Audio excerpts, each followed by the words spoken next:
It's time to get real. It's time to get raw. It's time to look ourselves in the mirror and come to the resolve that this version of ourself is not going to carry us in the stretch.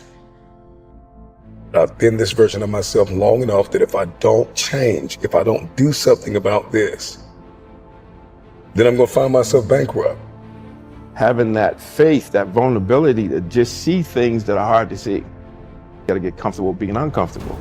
So can you handle the truth? It's a question. And if you can't, then if you see that, then you can say, well, if I'm going to change, I'm going to have to figure out how to deal with that discomfort until the point that I can see what I need to see, then I can change it. So it's the persistence of continuing to do something until you can do it. Can't is not an option. It's either I will or I won't. I can, I know I can, but I will or I won't, you know, and that's the thing. And in some cases, you may try your hardest and you just don't win, or you don't pass a test, or you don't succeed. That's part of life. Understanding it's going to take hard work, discipline, and learning how to work with other people in order to get to the next level. There's not other people that aren't holding you back. Your boss isn't holding you back. Your parents aren't holding you back. Those are excuses. To me, there's no such thing as luck, okay? All luck is preparation meeting opportunity, plain and simple. Once I realized that I could get better at anything, it dawned on me that how I spend my time is a spiritual consideration. And I didn't want to die with potential that I failed to turn into skill set. That, to me, that speaks to me. How much of my potential can I actually turn into skill set and get good at this stuff and push and grow and improve? Like, that to me is just this incredibly intoxicating thing. You're waking up every morning with a desire to adapt, with a desire to change. Stand out today. Be different. Become something different. Stop lying to yourself and stand up and become something with worth, something with more than you've ever been. Your goals that you set for yourself, that's your power. Your ambition is your power. It's about how hard you can get hit and keep moving forward. How much you can take and keep moving forward. You have to electrify and get all the things that are necessary within you to start doing the things that you need to do. So when the time comes, you can kick down that door and move towards the possibilities of being the best of who you really are. Learning how to concentrate, learning how to focus in, deciding that you're going to focus to develop your skills. You'll be surprised of the ideas that will come to you, of the people that you'll be able to attract, of the opportunities that you'll be able to see. You'll begin to see things that have been standing there looking you in the face saying, I can't believe this has been here all this time. There are so many people in the world and you know, you may be watching this right now, and you have these incredible ideas, and what you think is missing is motivation. And that's not true. Because the way that our minds are wired, and the fact about human beings, is that we are not designed to do things that are uncomfortable or scary or difficult. Our brains are designed to protect us from those things, because our brains are trying to keep us alive. And in order to change, in order to build a business, in order to be the best parent, the best spouse, to do all those things that you know you want to do with your life, with your work, with your dreams, you're going to have to do things that are difficult, uncertain, or scary, which sets up this problem for all of us. You're never going to feel like it. Why is it so hard to do the little things that would improve my life? Waking up and realizing that I'm never going to feel like doing the things that are tough or difficult or uncertain or scary or new, so I need to stop waiting until I feel like it. And number two, I am one decision away from a totally different marriage, a totally different life, a totally different job, a totally different income. Whatever you don't use, you lose. Lack of use causes loss. On this planet. Maybe not the next one, but on this one. If you tie your arm to your body, leave it there long enough, you'll never use it again. It's over. For the arm. Now, it may not be over, but it's over for the arm. The only way to keep the use of this arm is what?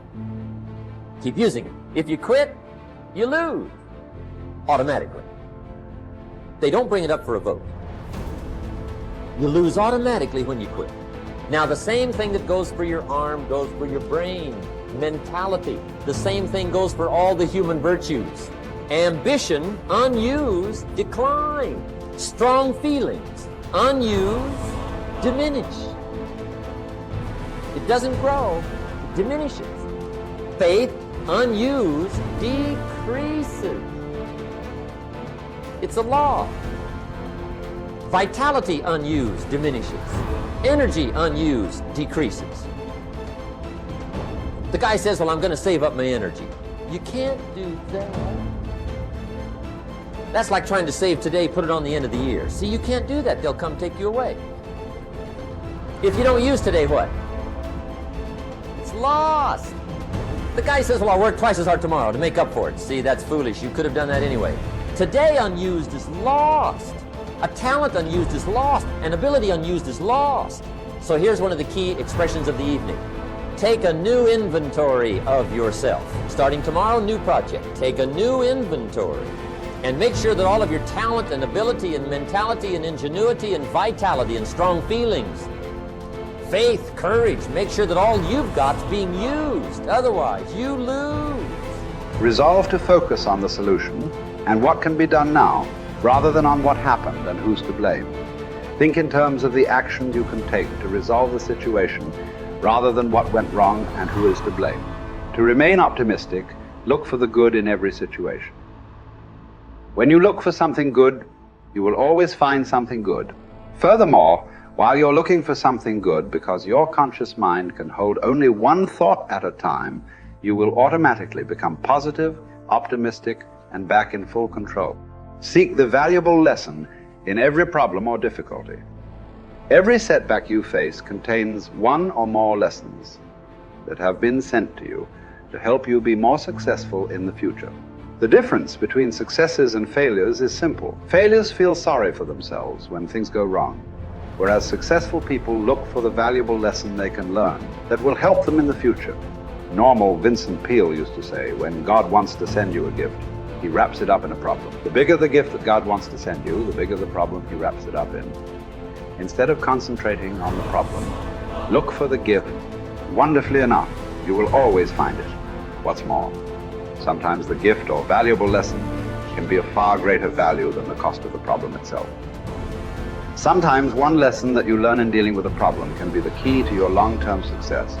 As Napoleon Hill wrote, within every problem or obstacle lays the seed of an equal or greater opportunity or benefit. Your job is to find it. Continually think of yourself as a strong, powerful, resolute person in the face of adversity.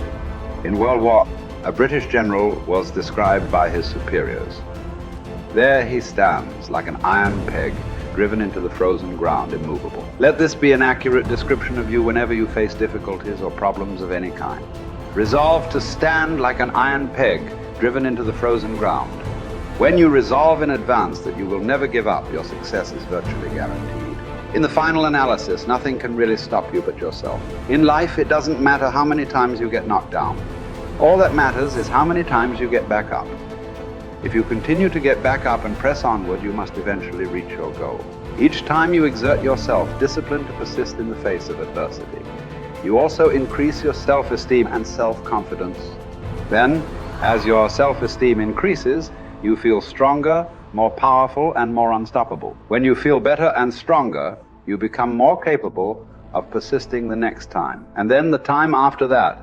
By disciplining yourself to persist in the face of all adversity, you put your life onto an upward spiral of self-esteem, self-discipline, and persistence until you eventually become like a force of nature. I think the best way to prove your value is to work, is to learn, is to absorb, to be a sponge. You always want to outwork your potential You know, as hard as you believe you can work harder than that. And that's what I tried to do when I first came in the league. But, you know, basketball is such a direct competition sport that me coming in at 17, I hated when, like, my teammates would say, you know, I get hit with an elbow, right? Shaq would hit me with an elbow in practice. I always had that extra chip on my shoulder. So, like, every day in practice for me was really trying to annihilate everybody that I was playing against. I wanted to prove you don't need to babysit me. And so it's always that competitive nature, the work ethic, and curiosity. My philosophy was a very simple one. Rudy was one of my favorite films growing up. After watching that film, I come to understand if I could work that hard, what would my career be? And I made a promise to myself from that day that I was going to work that hard every single day so that when I do retire, I have no regrets. And that was the most important thing for me, is to leave no stone unturned, get better every single day. And if I lived that way, then over time, you know, I'd have something that was beautiful. That was my philosophy. It seems like a pretty simple one, but you know, if you live your life to just get better every single day, you do that for 20 years, I mean, what do you have?